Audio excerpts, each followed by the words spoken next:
எல்லாருக்கும் வணக்கம். என் பேர் கார்த்திக். நான் ஆர்த்தி பிரதீஷோட பார்ட்னர், முக்கியா கன்சல்டிங் பிரைவேட் லிமிடெடோட ஒன் ஆஃப் தி டைரக்டராகவும் இருக்கேன். நான் வந்து ஜிஎஸ்டி, டிடிஎஸ், லோன்ஸ் இதெல்லாமே நான் பார்த்துக்கிறேன். Welcome to Aarthi's tax info. So இன்னைக்கு நான் பேச போறது வந்து லோன்ஸ் ரிலேட்டடான முக்கியமான பேசிக் விஷயம் தான் சிபில். ஸோ சிபில் வந்து என்ன எப்படின்றத நான் உங்களுக்கு சொல்றேன். சிபில்ன்றது ஒரு கிரெடிட் இன்ஃபர்மேஷன்ஸ் எல்லாத்தையும் கலெக்ட் பண்ணி கொடுக்கறது ஒரு கம்பெனி பேர் தான் சிபில். ஆனா அதுக்கு 4 பிராண்ட் இருக்கு. மேஜரா பேங்க் வந்து இந்த 4 பிராண்ட் தான் பார்ப்பாங்க.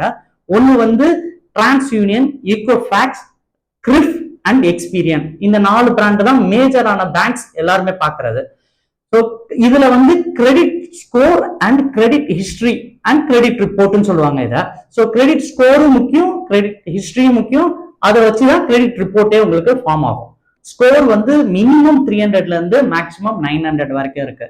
ஸோ இந்த சிபில் ஹிஸ்டரியை வந்து எப்படி நம்ம மெயின்டைன் பண்ணிட்டு வரணும்ன்றது சில விஷயங்கள் இருக்கு. அதை நான் சொல்லிடுறேன். கிரெடிட் கார்டு யூசேஜ் வந்து உங்க கிரெடிட் லிமிட்டோட 30% இருக்கிற மாதிரி பார்த்துக்கோங்க. அதுக்கப்புறம் ஒவ்வொரு லோன் அக்கௌண்ட்லயும் sanction amount, credit limit, current பேலன்ஸ்னு இருக்கும். ஸோ உங்க சாங்ஷன் அமௌண்ட்டை விட எப்பவுமே கிரெடிட் லிமிட்டும் கரண்ட் பேலன்ஸும் கம்மியா இருக்கிற மாதிரி பார்த்துக்கோங்க. அதுக்கப்புறம் எந்த லோன் அக்கௌண்ட்லயுமே ஓவர் டியூ இருக்கிற மாதிரி வச்சுக்காதீங்க. இப்போ வந்து நிறைய பேருக்கு ஒரு சில ப்ராப்ளம்ஸ் இருக்கு. என்னன்னா 2000 ரூபாய், 3000 ரூபாய், 5000 ரூபான்னு ஆப் லோன் எடுக்கிறாங்க. முடிஞ்ச வரைக்கும் அது எல்லாத்தையுமே தவிர்த்துருங்க. எதுக்கு சொல்றேன்னா, சின்ன சின்ன காசுக்கு கூட இவங்க லோனா போறாங்கன்னு சொல்லி உங்களோட கிரெடிட்டை வந்து அது இன்க்ரீஸும் பண்ணாது, உங்க ஸ்கோரையும் கம்மி பண்ண ஆரம்பிச்சிடும். அதே போல நிறைய லோன் அக்கௌண்ட் ஓபன் பண்ணி வச்சுக்காதீங்க. மேக்சிமம் கம்மியான உள்ள லோன் அக்கௌண்ட், தேவையான லோன் அக்கௌண்ட் மட்டும் யூஸ் பண்ணிக்கோங்க. முடிஞ்ச வரைக்கும் லோனோட ஏஜ் வந்து கம்மியாவே வச்சுக்கோங்க. இப்போ housing loan, mortgage loan and car loan இதெல்லாம் பாத்தீங்கன்னா லாங் பீரியட் கொடுப்பாங்க. நம்ம அதை லாங் பீரியட் வரைக்கும் மெயின்டைன் பண்ணிக்கலாம். ஆனா சில பர்சனல் லோனு, கன்சியூமர் லோன் இதெல்லாம் நம்ம இழுத்து கட்டுறோம்னா அந்த லோன் அக்கௌண்டோட ஏஜ் வந்து ரொம்ப பெருசா போகும். அப்பவும் உங்க கிரெடிட் ஹிஸ்டரியும் அடி வாங்கும், கிரெடிட் ஸ்கோரும் ரொம்ப கம்மியா வரும். நெக்ஸ்ட் வந்து உங்களுக்கு எவ்வளவு தேவை, எங்க கிடைக்கும்ன்றது தெரிஞ்சுட்டு என்கொயரிக்கு போங்க. சும்மா என்கொயரி பண்ணிட்டே இருந்தீங்கன்னா உங்களுக்கு பண தேவை அதிகம்ன்றதுனால எந்த இன்ஸ்டிடியூட்டும் கொடுக்க தயாரா இல்லை அப்படின்னு நம்பி ஒவ்வொரு பேங்க்ஸோட ப்ரொபோசலை ரிஜெக்ட் பண்றதுக்கு நிறைய வாய்ப்பு இருக்கு. இப்போ வந்து ரொம்ப முக்கியமான விஷயம் வந்து என்னன்னா, முடிஞ்ச வரைக்கும் உங்களோட லோன் அக்கௌண்ட்டை ப்ராப்பரா க்ளோஸ் பண்ணுங்க.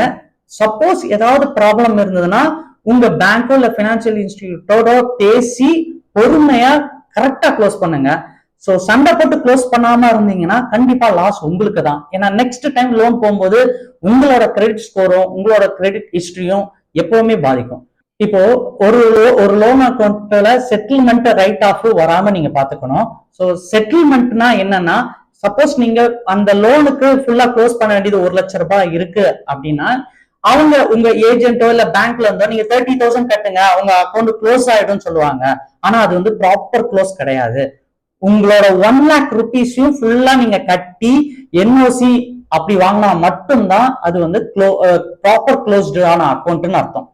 அப்புறம் வந்து வருஷத்துக்கு ஒரு 2 வாட்டியாவது உங்களோட செல்ஃபா வேல்யூவேட் பண்ணி உங்களோட செல்ஃப் லாகின் பண்ணி உங்களோட சிபில் ஸ்கோரும் கிரெடிட் ஹிஸ்டரியும் கரெக்டா இருக்கான்னு நீங்க பாத்துக்கோங்க. இது சம்பந்தமா டவுட்டோ இல்ல கிளாரிபிகேஷனோ தேவைப்படுதுன்னா நீங்க கமெண்ட்ல போடுங்க. தேங்க்யூ.